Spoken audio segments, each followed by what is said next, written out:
Greetings, Mackinenners. It's time once again for another episode. My God, it's like a series with this thing of the Mackinen Podcast, episode 61.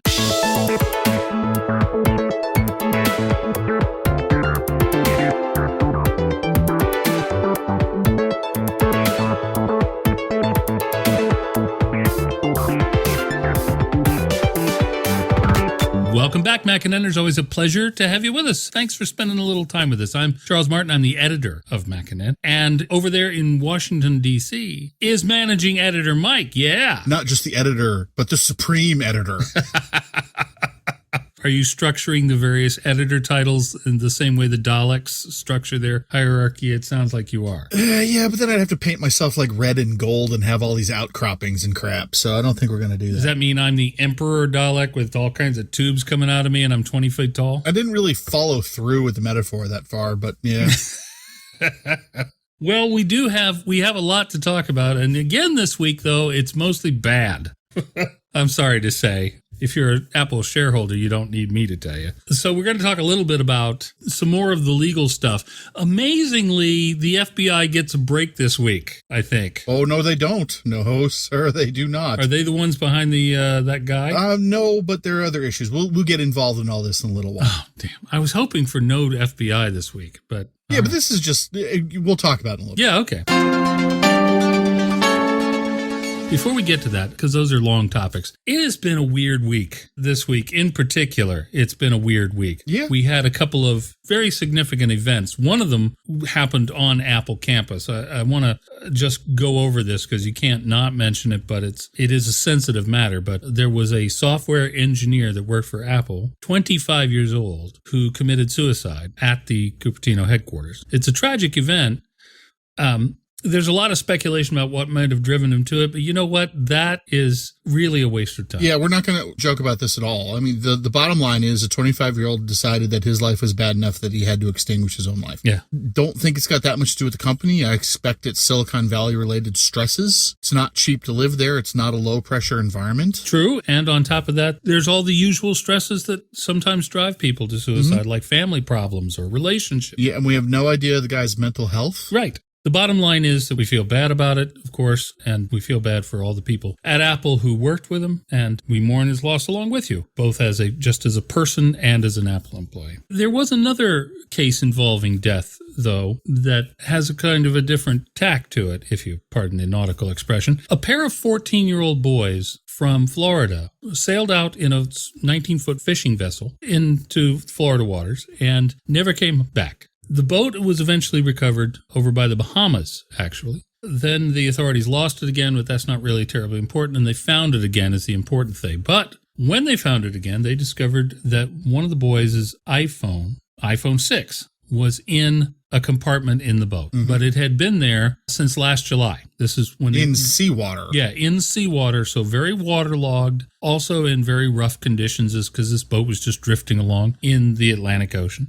It's kind of a heartbreaking picture, actually. There's a photo of the phone on our site, and it's a heartbreaking picture, not because the phone's in terrible shape, as you would expect. It's a heartbreaking picture because on the back is a sticker of a fish hook. And this is these two boys lost their lives, were lost at sea, doing what they obviously very much enjoyed, and that was fishing. Again, we feel terrible for the families. In this particular case, though, according to the lawyer for the family, Apple has agreed to give it a try and see if they can extract the contents of the phone. As with the other case, I doubt there's anything on there, but I guess it's worth a try. We talked either last episode or the week before about the importance of letting somebody else know your passcode. Somebody trusted, obviously. And I think that's the case in this situation. Yeah, I'm pretty sure it is. It sounds like the passcode isn't going to be much of a problem, but seawater is.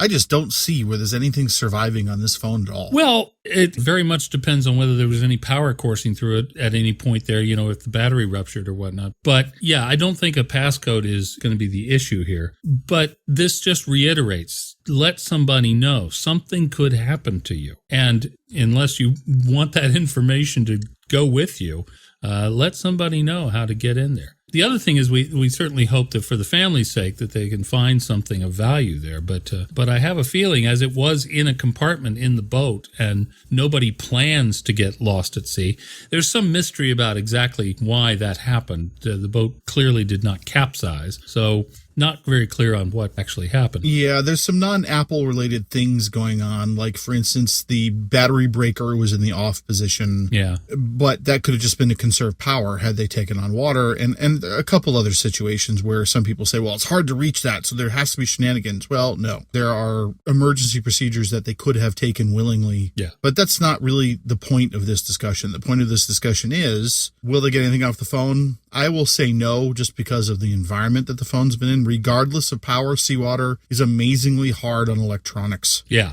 exactly. So I just don't think. I feel for the family. I feel a great deal. There's 2 families that now have suffered a terrible, terrible loss. Yeah. I wish that there was more that could be done, but I'm not hopeful. Yeah. Even if they could just get the exact GPS locations. But again, they were way out at sea. Even that's probably not there.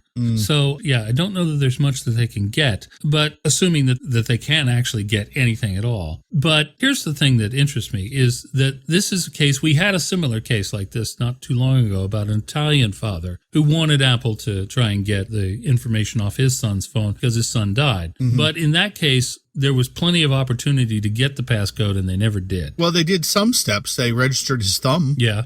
Not knowing that you turn off the phone, you have to put in the passcode anyway. Right. Yeah, the father's thumb. Yes. Mm-hmm. But so, think it through, have a plan, I guess is what I'm trying to say here. But the thing that strikes me about this is that in both of these cases, in one case, in the Italian case, Apple had to say, no, we can't. And in the other case, it was, we'll give it a try. That's all we can promise. Nobody had to go to court to make this happen. Well, that's not entirely true. In the case in Florida, there was a lawsuit where one of the families wanted the other family to give up the phone for investigation. Well, yes, but it wasn't, nobody was suing Apple. No one was suing Apple. That's correct. They're suing each other. Right. And then they finally said that, yeah, I'll give you whatever data we get off the phone. So there was a little additional, I guess, antagonistic step in there just because of different views and how the parents wanted to approach it. And notably, the father of one of the children did not want to give the phone to law enforcement because then he was concerned that Apple would just refuse to help. Right. Yeah. Thanks a lot, FBI. But they did eventually come together and agree, okay, if Apple's willing to help us, both families agreed, yes, let's send it to them, which is a happy ending. But the point I wanted to make there is talking about it in a non-threatening environment will probably produce more results. Yes, agreed. And that's kind of all I wanted to say about it. We're very sorry about those incidents. I hate to say speaking of bad news, but the bad news just keeps on rolling, and that was Apple's financials this week. Now, if you listened to this week's One More Thing podcast, I talked about some of this there, but we are going to try and talk about other points about it.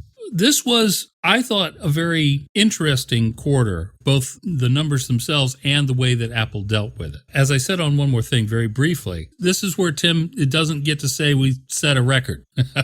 He's had it fairly easy for the last 13 years. Well, not just him, but, it was always growth, and now it's smaller growth, you might say, or, well, certainly not negative growth. But there's 2 things that I think that the market and analysts who really should know this stuff better than I do seem to have completely missed. The first one is that the smartphone market as a whole is flat. Yeah. Samsung just reported their financials. They made, I think, it was really more like $5 billion in profit. And Apple made $10.6 billion in profit. Samsung made good money, but they made good money because the new Samsung Galaxy flagship phones are released this quarter. Yeah. So, yeah, exactly. And they have warned that the next quarter is not going to be remotely as good. Right, exactly. And the other thing is, well, first of all, Apple's being senselessly penalized for having fallen within the low end of their guidance. They did actually tell the analysts, we're going to make between 50 and 53 billion.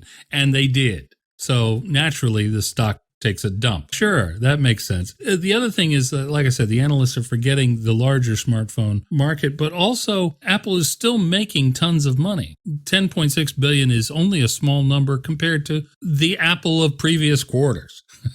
They made more money in profit than all but 15 companies in the Fortune 500 this quarter. And they made more money in profit than Google, well, Alphabet, the entire Alphabet family, Google, Alphabet, Microsoft, I'm throwing Amazon in there too, and Facebook. all put together did not make as much money as Apple. The other thing is that, and this is something just mystifies me why the analysts didn't pick up on this, but one of the things that Tim talked about was that they're investing more in research and development. Research and development is now going to account, as of this quarter, it's going to account for 5% of their income. That is an all-time high. It's typically around 3%. Yeah. This means one of two things. One is that they're going back to the Jobsian plan of innovating your way out of trouble, or possibly both of these in parallel, they're on to something. They're on something big. They're on something big and needs a lot of money. To me, this is long-term good news. And in fact, if you look at Apple's financial report from a long-term point of view, it was mostly good news.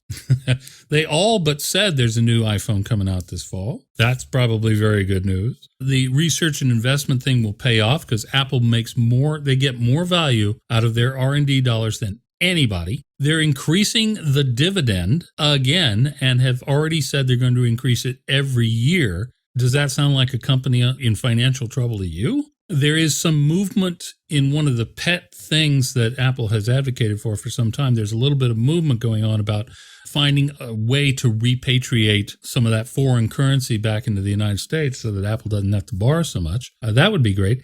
And their long-term services like the App Store, Apple Pay, and all of that kind of stuff is making more and more and more money. Yeah, I think that's going to take a little bit of a hit this quarter, depending on how well the China thing pans out. Because right now, the Apple Store and the movie store and so forth are still down in China at the request of the Chinese government. Yes, at the insistence of the Chinese government. Yeah. Well, yeah, the demand, I guess is a better word for it, yes. And so as a result of that, I was going to talk about that too. Carl Icahn has jumped out of the stock. Don't feel too bad for him. He made $2 billion on the deal.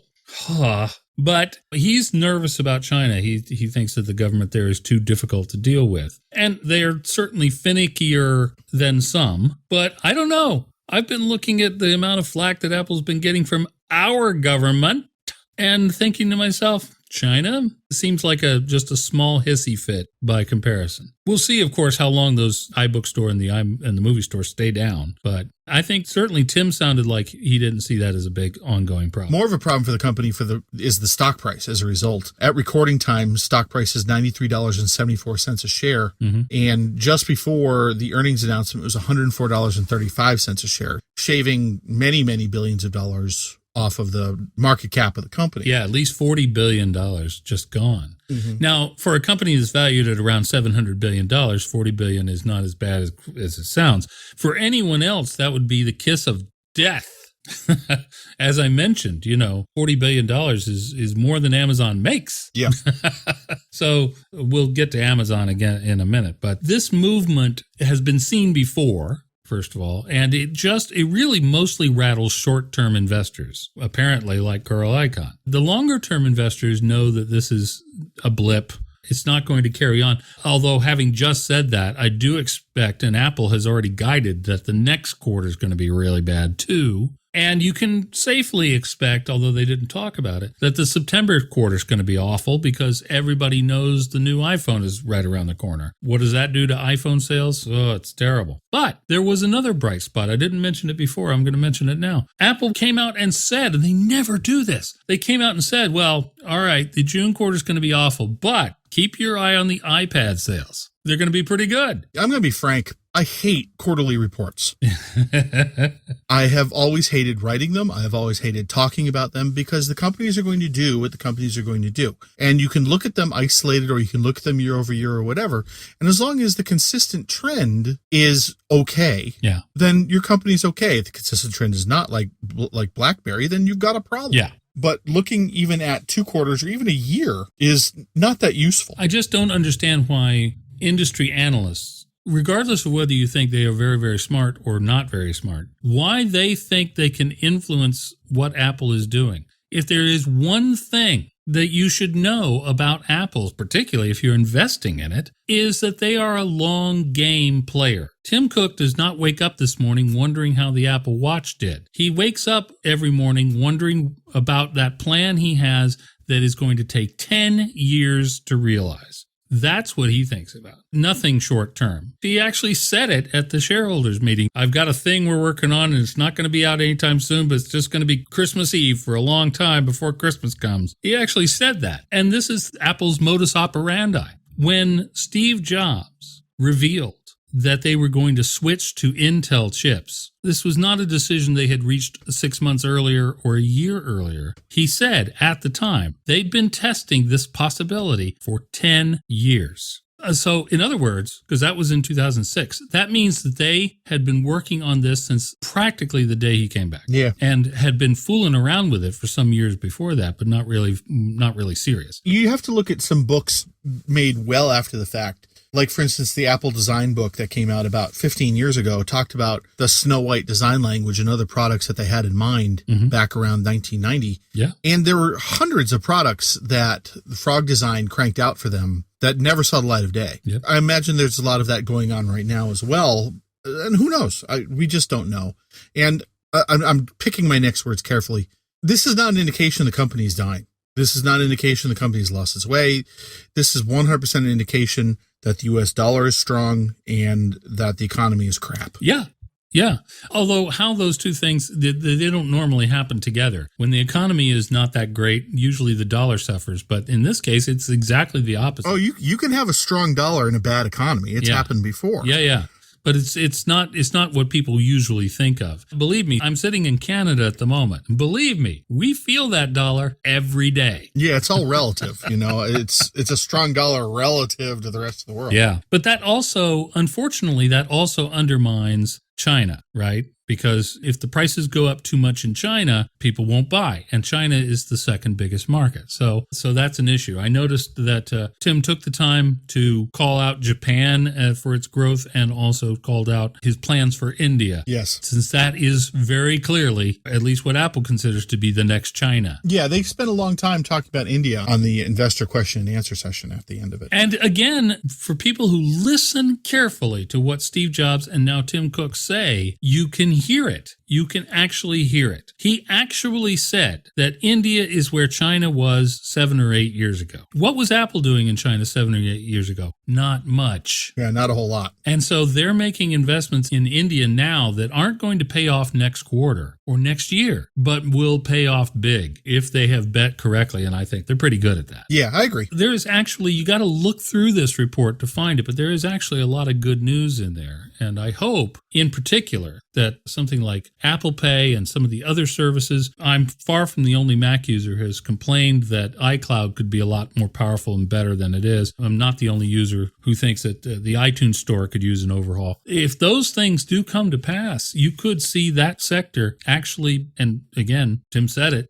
it's already the second largest source of revenue for the company behind the iPhone. That means it's making more than the Mac, more than the iPad. So that's very clearly some place they're going to focus on. And there's only two things that you can really do with services to make more money off of them. Yep. Is make them better, more compelling, and add some. Add some more services. So again, you don't have to be a psychic. You just got to be observant and listen. Next up, the Apple Watch. We have some new figures for sales, for speculated sales, let's be frank, on the Apple Watch. Nobody knows how many Apple Watches Apple has sold. We feel pretty confident that they sold a bucket load over Christmas, that they did very, very well. Again, getting back to my point, Tim actually said in the conference call, he said that the Apple Watch is going to be a seasonal item like the iPod. And the iPod, he went on to say, sold about 40% of all the iPods they sell in a year during Christmas. So to me, that says two things. One is that if there's going to be a new Apple Watch, guess when it's going to happen? Just before Christmas. Yep. Hello. That lovely September, October timeframe. Yeah. Mike, I'm starting to waver a little bit about whether or not we'll get a new one this year. I don't know. I'm not convinced. I'm not quite convinced, but I'm starting to lean that way a little bit. I would really like to see, but I'm afraid I'm not going to get it. The image I have in my mind is that the next Apple Watch, the Apple Watch 2, or whatever they decide to call it, would really be a complete, like we had with the iPhone. It would really be a ground up redesign, right? And throw in every one of the things you've heard the rumor market say about it. Okay. It's independent cellular capability. It's got longer battery. It'll have more storage, it'll faster processor, whatever you want. It would be a really, really different piece. Instead, what I think we're going to get, at least for this year or the near term, is incremental, like a Apple Watch S. Yeah, I think it's going to be like an S2 processor or whatnot, and I think it'll be in September if we get one this year at all. I guarantee you they will do something to boost the sales of the Apple Watch in September, but to the extent, what I'm really saying here is I think the extent will be minor rather than huge. Yeah, I'll go with that. Like, hey, we decided round was a better idea after all. What? Wait! Now my watch looks old and stupid. Gah! Old and stupid. On the other hand, this company has a long and proud history of making me say things like that. It's just not a known quantity. I would put money on the fact that they're going to do something that consumers will see as dramatic, but may not be actually as major as a complete redesign. Okay. So that's my guess. I look forward to it, and particularly, and I have to say this again, this thing's worth $350. It's not for me. No, but if it is for you, it's worth $350. In fact, to me, that seems cheap now because it does exactly the same thing as the $500 one and the $10,000 one. Well, sure. I'm not talking about it as compared to you have to pick one, either the $350 or the $10,000. It's coming out of your pocket. It's just the technology is just not for me. It just doesn't. Yeah. It has some limited use, right? But it is not an everyday wear. Well, and you do have one. You did give it a shot. I got to give you props for that. You gave it your best shot. Yep. It just doesn't quite fit into your workflow, and there's probably a lot of people who feel the same way. I agree. Yeah, I think that this is not a universal device. Yeah. And I think that the people it appeals to a great deal. My absolute favorite thing is getting a notification and just being able to glance at it and see if it's something I need to respond to or not. That's fantastic. Sure, yeah. And because I am very often in a position where it would be awkward to pull out my phone to do that. Yes, it's convenience more than revolution. But oh, yeah. Uh-huh. In any event, if there's an Apple Watch 2 and if it's significantly improved enough, I have no qualms about buying it. None at all. Again, I bought a first generation Apple product. That's the penalty we all pay. This latest report says that Apple sold in the March quarter, sold about 2.2 million units. Now, again, for most companies, that would be fantastic news. Not really so much for Apple because the best estimate that we have is that last year they sold about 12 million over the course of the entire year. Well, the course of the entire year from now on. It was 8 months that they sold that in, not 12 months. That's correct, yes. And we are talking calendar, not fiscal year. Although I guess that makes it worse, being that it was over 8 months, not 12. Yeah, it was about 1.5 million a month back then. And this 3-month period, 2.2 million. That sounds like a decline. But you know what? It's after Christmas. Hello. Yeah, how much of that was before the price drop and how much of it was after? Yeah, I think the price drop will help keep that at least steady, if not actually grow it. And there's still, this is the reason I kind of am not convinced about an Apple Watch 2, is there's still so much they can do with the existing hardware. Not just accessorizing it with more bands, which I guarantee you're going to get. Yeah. Not just that, but like more clever things. Apple actually has a patent for bands that can do things like act as sensors and do some other stuff. So that's a possible direction for them to go in. And there's more tricks in this S1 processor. There's more tricks in this thing than are being done right now. Again, a lot of the things that people say they wish that it had, like a little more independence from the phone, can be done in software. Sure, yeah. So I suspect that what we'll mostly hear about at the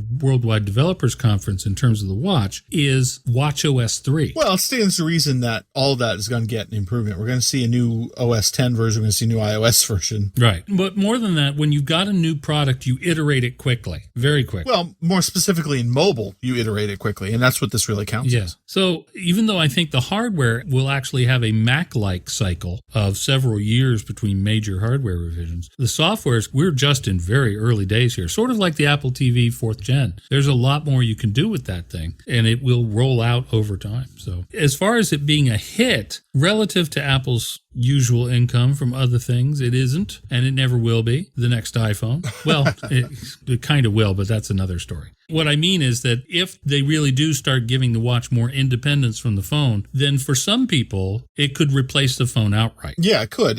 They'd have to add the cellular radio and a couple other niceties, but sure. Exactly. My theory, my rumor, I like starting rumors. My rumor is that Apple is actually going to go the exact opposite direction everybody thinks they're going, and they're going to make a stripped-down version that's a fitness band, an Apple Fitbit, essentially. Well, I don't think they're going to do that because they historically do not chase the lower end of the market. Oh, no, this would still be hopelessly overpriced. Oh, okay. It would be like, what does the watch sell for now? $300, right? $300. So the fitness version would be $225.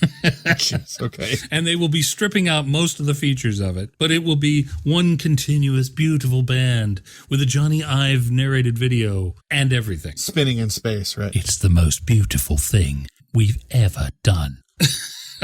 So yeah, I would like to see them go in that direction. It's pure speculation. There is only one competitor to the Apple Watch, and it is the Fitbit. Yep. It's sort of the same situation in phones. You have Apple, you have Samsung, and nobody else. In the United States. You're right. Between those two companies, 97% of the phones sold in America are either iPhones or Samsung phones of some sort. And everybody else is fighting for that 3% breadcrumb. Now, in other countries, the figures vary slightly, but overall, in the entire smartphone worldwide market, at least in terms of profits, it's all Apple, a little bit Samsung, and nobody else. So we can see where the focus is on these companies. And I think that drives them, especially in a mature, developed market like America. What would get people to buy more Apple Watches? There's really two answers to that. One that meets their needs very specifically and sells for slightly less, or one that is so cheap it is irresistible. Yeah, I'm not sure when the watch is going to get to that point. I mean, everyone had a pain point, and my pain point was a $200 Apple Watch. Yeah. I mean, all electronics eventually show up at the dollar store, let's face it. Well, it was our deals post. They had the Woot had them. Yeah. And we got the 42 millimeter for $229. That's fantastic. And yes, Woot is the dollar store of the internet. So basically, yeah. Just called them a terrible name. Oh, there's a sponsorship deal going out the window. It's so sad. But the bottom line is, I think it is a hit. I think the Apple Watch is a hit. It is both a hit in terms of raw numbers. It is the most popular single wearable besides Fitbit out there. It is the most popular and successful smartwatch, period. And so, yeah, it's a hit. But more than that, if you look at it from Apple's perspective, did we accomplish what we set out to do? Like with the iPad, they did. This is an incredibly high quality first gen product and has a bright future ahead of it. So, and I say the same thing about the iPad still. So it's a hit both from Apple's perspective and from the market's perspective. And I wish they would give it the respect that it deserves. And, I've tried to put this off. Really, I have. But we gotta go there. We gotta go back into the whole encryption, All Writs Act, Department of Justice, U.S. Supreme Court, FBI, Congress, mess. Well, first things first, let's get the easy part of it out of the way. The FBI said that, oh no, it cost us way less than $1 million. So Director Comey was lying. So he wasn't accurate. And they don't own it. But yet they also said today that they can get into any 5C they want. Well, you have to wonder, because certainly a 5C is capable of running the latest operating system. Well, here's the part I'm having a problem with. They don't own the hack, right? But yet they can get into any 5C they want. Well, I guess they have a license for it, sort of like software. I don't own Photoshop. Yeah, it sounds like that's a very fine hair to split. Yeah, let's hope they haven't signed up for a subscription to this hack. But there's just... What we've talked about the last 3 or 4 weeks is the big boulder falling into the lake about the major issues of encryption and stuff. This week, we've got a number of ripples, some of which are pretty big. They may not have been reported as big deals, but they were actually pretty big deals. The first one, I'll talk about the easiest one first. Something I don't think I can remember the last time it happened is that Congress passed a bill unanimously. I know. What? This is a Congress that can't agree on the shape of the earth. And I'm not joking about that, by the way. How did this happen? It's actually a modification, an update to an existing law called the Email Privacy Act. And for possibly also the first time in recent memory, the name of the bill actually reflects what it actually does. Not like the Save Our Oceans bill. Yeah, the Email Privacy Act does modify the law, and what it's essentially the bottom line on it is law enforcement authorities and the government will now have to get a warrant in order to search email records older than 180 days. This still leaves a big area that's pretty gray, but it's nice that they have to get a warrant, which leads me to the other topic. The Supreme Court, which is usually our last line of defense against this kind of authoritarian nonsense, is joining the other team. They've sold us out, ladies and gentlemen. And I hate to sound like I'm setting light to the bat signal as I speak, but there was a memo that came out from Chief Justice John Roberts. It might just be his opinion alone, but he is the Chief Justice, so he gets to write these things. And this memo suggests a rule change in existing U.S. law that would allow judges from any court anywhere in the United States to issue a warrant for a case outside their jurisdiction, anywhere else in the United States. Now, that sentence doesn't really communicate the grave, crazy town implications of this. And I don't want to scare or fearmonger because that's really what the politicians are better at anyway. But if you don't think this is going to lead to judge shopping by the government to get whatever it is they want, like, say, forcing Apple to, they already know a judge that will force Apple to crack open iPhones for them. So that just has all kinds of serious issues. And this Email Privacy Act wouldn't be worth the paper it's written on if that suggestion passes. For those of you who are not aware, when the Chief Justice makes a suggestion for a rule change, Congress must either act on it or it will become the rule change on December 1st in this particular case. So we have until December 1st to let Congress know, oh, no. Oh, hell no. In fact, and it's not like they don't have anything else going on between now and, say, November. I think this may be the strategy, is to just bury us in so much nonsense that we're paralyzed with indecision. But Senator Ron Wyden from Oregon has already said, no. So I'm hoping that he'll be able to mount some sort of defense. But remember, he's just one guy. And although he's perfectly in the right on this case, there's a lot of forces. I mean, the FBI, the DOJ, they're all going to line up and say, yes, this is what we want, because this would give them the thing that the courts have thus far sort of half given them, but then taken back again, or that the FBI in some cases has decided, you know what, we're going to take the ball and go home on this one. So they keep dropping their cases, and I think I see why. The fact that the Chief Justice even made this suggestion is crazy. To put it another way, if Antonin Scalia, the late Justice Antonin Scalia, was still alive, I think he would physically stop Roberts from writing this. As conservative as he is. There's no way. No. I don't think so. I mean, I see where they're coming from with this. They're trying to simplify the law investigative burden on getting warrants to get this kind of thing done. But you're right. It's a ham-fisted implementation of what they really need to implement here. The nature of the internet means that you could have somebody in Arizona causing problems in New Hampshire and Virginia with, for lack of a better term, waypoints along the way, right? Right. Different servers and things that the guy's using along the way. And the idea here is that they need one warrant to deal with all the other servers that the guy used in the DDoS attack. Right. But is it ugly. It's just one judge to get all this done. It's not good. No, it's really terrible. And the reason I say Scalia would even be against it is because he always fashioned himself as a strict constitutionalist, a strict constructionist. But he cannot, well, he certainly can't now, but he would have had a really twisty time trying to figure out how the Fifth Amendment is preserved, because it isn't. As we've talked about on this podcast before, when you decrypt a phone or a tablet or a computer, once you're in, you're in. You've got everything. Everything is there. And that means that, particularly if you are in fact a criminal, there will be other information not related to the specific charge that you're facing that is probably on your computer. And so that will give the government all kinds of leeway to prosecute all kinds of things. And again, over time, that would just eventually mean that if you are arrested for jaywalking, so you have to surrender your phone, surrender your computer. They just need to take a look, see if you're actually a deeper criminal than they thought. Well, we're going to delve into that in a minute. We can already see this happening. And I was coming around to this guy, but here's an example of what I'm talking about. There's a man, a former police officer, in fact, in jail right now with no charges leveled against him except one, and that is contempt of court. But no actual crime he hasn't had any charges filed of a preceding crime. It's just that authorities believe he has child pornography on these encrypted hard drives. And in fact, this sort of ties into Apple because he's a Mac user and he used File Vault to encrypt his hard drives. And he refuses to decrypt them. The verdict's out on that one. I'm not convinced that he has refused to help on that.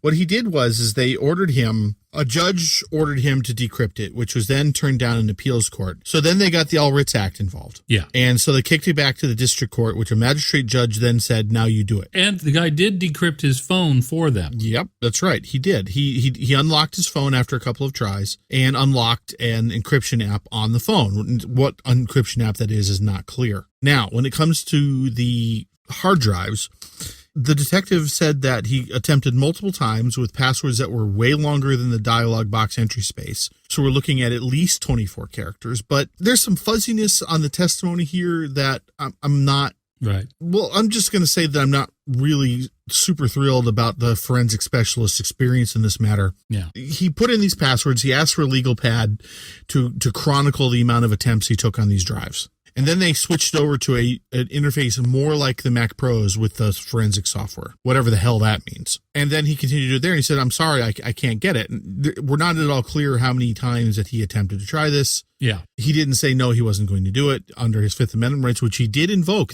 during this entire process. He did invoke his right to not incriminate himself during this entire way, and the district judge said so. But then All Writs came in and just swept all that aside. And so now they're saying, well, you didn't try hard enough, so we're going to just jail you effectively forever, in perpetuity, until he complies. So what are we saying here? If this guy, number one, how do they determine that this wasn't a genuine attempt? Yeah. And number two, what if he actually doesn't remember the passwords? Yes, he could have been I'm just going to do baby typing on the keyboard for a while until I hit a certain number of letters, and I'm going to say that was an attempt. Yes, we don't know. We weren't there. But the entire case is, if you have encrypted your hard drives, you must have child porn on them. That's what bothers me about this, is the forensic specialist said that, well, based on these hashes of files I found on the Freenet, we delve into the details in the article, and Charles will put put a link to the article in the site in the notes. Sure. For the podcast. Yeah. But the forensic specialist admittedly has no training on the Freenet, has no idea exactly how everything works. There was a thumbnail of a picture of a 4-year-old girl with her dress pulled up. But if you spend any time with 4-year-old girls, you know they pull up their dresses. Yeah. Yeah. My family has a picture of me at about that age, and I was skinny dipping in the pool. Is that child porn? Well, yes. Well, if it's on Freenet, then it probably is. And they said that the picture that they were able to retrieve from a reference number that they entered into the Freenet software was so small that you couldn't see really what was going on. That's the quote. You can't really see what's going on in the picture. And so based on that testimony and the testimony of this guy's sister, who said that at some point in the past she might have seen child porn on the guy's computer, but hasn't in the last 8 months. And in any event, she got kicked out of the house 6 months ago. Yeah. And he's no longer paying her living expenses. There's enough here to say, well, we don't have any solid evidence. Yeah. So now they're relying on him to incriminate himself. That's the bottom line. And look, even if you assume that this guy does in fact have child porn on there, it doesn't smell good. I know what people are going to say, and I tend to agree. It doesn't smell good. It does not have the whiff of clean as a whistle here. Is the guy hiding something? I don't know, but it doesn't look good for him. Yeah. But it doesn't matter. It doesn't matter. That's the point. It does not matter. He is protected from incriminating himself. Yes. Under the Fifth Amendment, he's protected from incriminating himself. Right. And the All Writs Act is also a violation of the First Amendment. We've talked about this before, because it is essentially, if a password is speech, and it has been ruled to be so. A password is the contents of your mind. Right. Which you are not obligated to surrender. Exactly. So let's push past the assumption of guilt in this case. Let's just say. That's the problem, too. They're assuming he's guilty, not the other way around. It's not presumed innocent until proven guilty. They're assuming he's guilty from the get-go. Exactly. And that, now you may say, well, that's semantic difference, but it isn't. It is the entire foundation of the justice system. Without it, we don't have one. And more than that, though, here's the thing. Murderers, terrorists, child pornographers, and worse, have their cases dropped for lack of evidence every day. Now, this is frustrating to the law enforcement community. It's frustrating to the rest of us when there's just not enough evidence to prosecute. But remember, the standard is prove it guilty beyond a shadow of a doubt. That's why so many cases get dropped. If we stop doing that and decide that, nope, we can just keep digging until we find something, that's not a country anyone wants to live in. Here's the thing. He lost his job as a police officer because of conduct on becoming a police officer. And I'm fine with that. To be completely and utterly honest, he is refusing a court order. Whether or not the court order should be valid or not, he has refused to unlock these drives. Fine. You should have a higher quality of person operating as law enforcement. You should have somebody that feels squeaky clean operating in law enforcement. And I'm fine with him losing his job in this circumstances. Yeah. But the way that he's just jailed until he gives up the password. Yeah, even reporters who refuse to divulge sources, and this is a most definitely protected under the First Amendment issue. Reporters routinely get jailed for protecting sources when the government wants the information that the reporter got. But usually the judge will sentence them to a period of time. Well, in Philadelphia, where this guy is, it's 180 days. Typically 6 months. For that kind of thing. But he's not under those protections. No. He's not under First Amendment protections. He's not under contempt of court for not giving up a source or anything like that. He's just swinging in the wind because of all writs. Right. So now we see that the all writs is more than just a tool that law enforcement is in love with to try and get their way about things, because ultimately, at least up to this point, they have painted it as, well, yes, maybe we are abusing the Constitution here, but we're doing it for a noble cause. We got to stop terrorism. We got to stop creeps. We got to stop this. Now we are seeing this as they're using the All Writs Act to launch an all-out attack on the entire foundation of the justice system. Maybe they haven't even thought this through as far as we have, but that is actually what's happening. And the justice system is what keeps society. It's what keeps us together, really. Without it, it would be a very, very, very dark day for everyone, even completely innocent people, because now they can go, well, that guy seems too normal. It is not a criminal's job to make life easier for the police. Nope. It's not the justice system's job to make it easier for the police, actually. It's not even Apple's job to Definitely make things not. easier for the police, to give them tools to make things easier.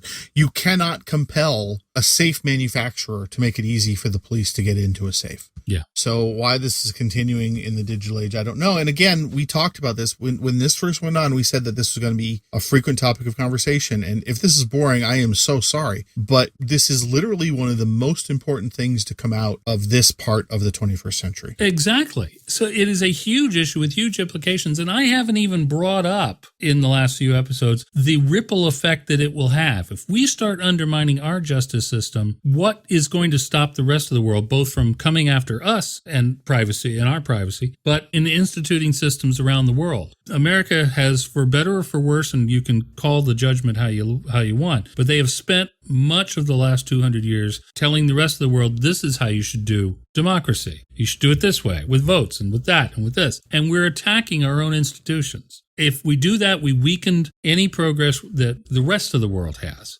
as well as our own. To put a cap on this part of the conversation, the guy's in solitary. And the guy's in solitary for his own protection since he's an ex-police officer. Yes. So he gets 15 minutes of daylight a day. He gets 15 minutes of supervised visitation a week. And he gets 15-minute phone calls once a day. And I understand that, he's an ex-cop and you have to protect him to some extent from the rest of the population. But because this guy, maybe he did try the passwords and maybe he doesn't actually remember them. So he gets nothing for that. So this is something you can say that, oh yeah, he's a child pornographer because he can't unlock the drives. No other charges. That's the thing. There are no other charges that can be dropped to free him. This is not a case of we have some strong evidence that will stand up in court, that will point in this direction, and the last bit of the evidence is the physical hard drive. There is no other evidence. There is nothing. He has been charged with nothing except contempt of court because he won't do what the court says. Now, one last point about this. Mike has brought up the fact that maybe he genuinely doesn't remember the password. It was pretty clearly, FileVault always makes you put in a strong password. So yeah, that could be. Let's do an exercise right now. If you are sitting in front of your Mac right now, have the keychain generate you a password, okay? And then write it down somewhere. Yeah. And then try and memorize that password and come back in an hour and try and put it in something successfully. And you tell me how much success you have with that. Yeah. In fact, one of the reasons why when we set up our telephone system way back in the day, we wanted to make it short It was originally like 7 digits, and that's because studies show that people had a hard time remembering many more digits than that, right? So the only reason that we can remember the 10-digit code we have now is because the first 3 are one number, and the phone number is still a 7-digit number. So literally, if you're trying to memorize a passcode, go ahead, try it yourself. Come up with a passcode of about 12 numbers and try to remember it reliably a few hours later. It will be very difficult. Unless those numbers mean something to you that you can tie to something else, they'll be very difficult. A randomly generated password of almost any length is going to be almost super impossible to memorize. Yeah, and let me reiterate, this doesn't smell good. It just does not. I don't know what's on the guy's hard drives, and I don't care. It's really kind of not the point at this juncture. Yeah. The fact is Allwritz is being used to keep him in jail without other charges. Yeah. And if he can never remember these passwords, then he's going to stay in jail forever? Yeah. That doesn't seem right to me. No. That does not seem right to me. No, and more than that, the point I was going to make before is look at the history of this case. A judge ordered that he decrypt the hard drives. Then an appeals court said, no, that's a Fifth Amendment thing. You can't do that. And then another judge said, yes, he can. Because of Allwritz, yeah. Right. So it could be that he's not just fighting this politically, not just fighting this for his own self-interests, but it could be that his lawyer is telling him, go to jail for a while. I'll get you out eventually, but do not, because the precedent you set will be Pandora's box, quite literally. Well, obviously, we had talked about this before, and obviously Pennsylvania is one of those states that can jail you for not giving up your passwords. There really needs to be a big rethink. And sadly, we don't live in a time with a whole lot of adults around to help us with that, which is a real shame. But this whole thing needs a big rethink, a serious rethink. And I think it is ultimately come down to the Supreme Court to establish that even though it's not explicitly spelled out in the Constitution, that there is a right to privacy. They have talked about this before. There's actually a fascinating history of it if you want to look it up. But there is no articulated right of privacy, and that is what has left this gray area for us. But the amendments are the amendments. The Bill of Rights is the Bill of Rights. And I fear that America is about to go down a path that will render those pointless and useless. And the problem with rights is, once you lose them, getting them back is almost impossible. We're talking about this when you're saying, well, what can you do about it? Well, I certainly don't want you to write the court and say, no, leave the child pornographer alone. We're people who understand these issues. We need to do a better job educating our leaders because we saw the Feinstein-Burr bill. Oh, that was awful. The Email Privacy Act, pretty stupid, basically. The 6-month-old email you have to get a warrant for. What about email from yesterday? And now the Supreme Court, even the Supreme Court, is starting to say, you know what? Those rights things, they're not important when the case is big enough. How pesky. How pesky. This is not the America I remember. And so, in a desperate attempt to inject some cheer and levity into what has otherwise been a very, very dark place we've crawled into. Yeah, we're just going to call this the Children of the Revolution podcast. Really, quite. Take up arms, you guys. Anyway, no, don't. No, don't. We're specifically not advocating. Yeah, there's enough of our amendments already under attack. Let's not endanger the second one as well. Let's get William Gallagher, who lives safely in another country. Now that we sprung him from Mackinac jail, he can tell us what his app of the week is, or his thing of the week, or whatever it is he wants to talk about. Happily, he doesn't have to think about these issues. All he has to do is tell us, William, what is your app of the week? Hello, I'm William Gallagher, reporting to you live about not one app of the week, but two. Two apps, both alike in dignity. In Exmoor, where we lay our scene, I'm on the moors in wildest Britain, and I've been relying on both Local Scope and Where To. They're apps for finding places like restaurants, hills, bags, hotels, but they do it differently. And even though they are very different, they are from different companies and there's just no connection between them, I've been finding that I use them both together as a kind of inevitable pairing. Where To is excellent for those moments when you want to find a supermarket. Or last night, I was looking for a postbox to send a postcard. Local Scope, on the other hand, is more like, it gives you kind of a splat of everything that's around you. They'll both do the same thing. But Local Scope is like, right, this is what's going on. Where To is, where am I going next kind of thing. I actually prefer Local Scope's look and feel, but Where To is usually better or handier maybe when what I want to find is quite specific. So, Local Scope, if I search for Apple Store, Local Scope will tell me there is some sort of exercises, gym, farm, 300 meters away from me, so I think we'll skip that one. And Where To says there is an Apple store 29 miles away in Exeter and 31 miles away in Cardiff. There is kind of the Bristol Channel between me and them, so I may not be going to them any more than I am to the exercise gym farm. I'm also some distance away from any signal. It's been a week since I had more than the most fleeting mobile phone signal. And when there is no cell signal and when there is no local Wi-Fi, neither Where To nor LocalScope can do much of anything at all, really. Although, right now, it's only just occurred to me, how am I going to get this to you? Okay, this isn't true yet, but please picture me reporting live from some British pub with free Wi-Fi. I am willing to go get a drink for you. I am willing to go that far in the name of live reporting. Where To costs $4, LocalScope is $3, and a pint of best Pepsi Max is about $3. Don't do it again or it's back to Mac and in jail with you. That's right, you. Well, that about wraps it up for episode 61. Thank you so much, William. I am Charles Martin. I'm the editor of Mac and N, and I am in Victoria, BC at the moment. Managing editor Mike is over in Washington, D.C. Mm-hmm. And, like I said, Black Helicopter's just waiting. Yeah. I'm in Canada and don't have any regular TV service. Mike has super cable, and he lives in Washington, D.C. Imagine how different our lives are at the moment. 3 kids, no kids, there you go. Yeah, it really goes on and on. Hey, one more thing before we leave it for this episode. I want to call out a story that appeared over the weekend, and while you are running around perusing the site, checking out our stuff, I want to call your attention to this one. It's the return of our crowdfunding critic column. Is that enough C's for you?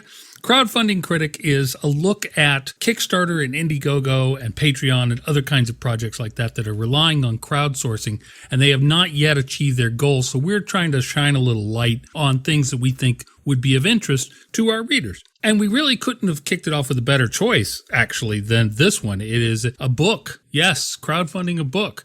Richard Moss is writing a story called The Secret History of Mac Gaming, and our own Amber Neely took a look at it and the whole project, and I'm just going to tell you right up front, if you are a longtime veteran Mac user, you're going to want to look at this article just for the screenshots of Dark Castle alone, okay?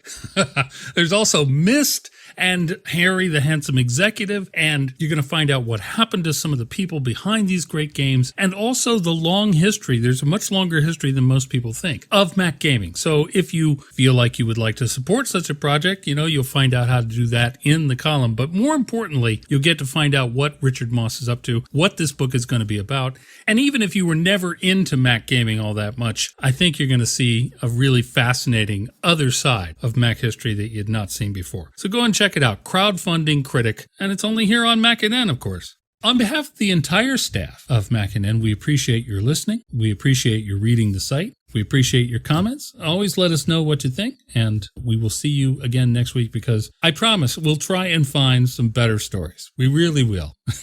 But we will keep making tech news because it just never stops. Yes, as long as it stops being so wacky, it'll be happier next week. Yes. I wouldn't even mind wacky if it's funny wacky. That would be a nice change. Oh, yeah, like that woman suing a couple weeks ago. Yeah, that was good. Oh, yeah. Quick, to the typewriters. We must find out more.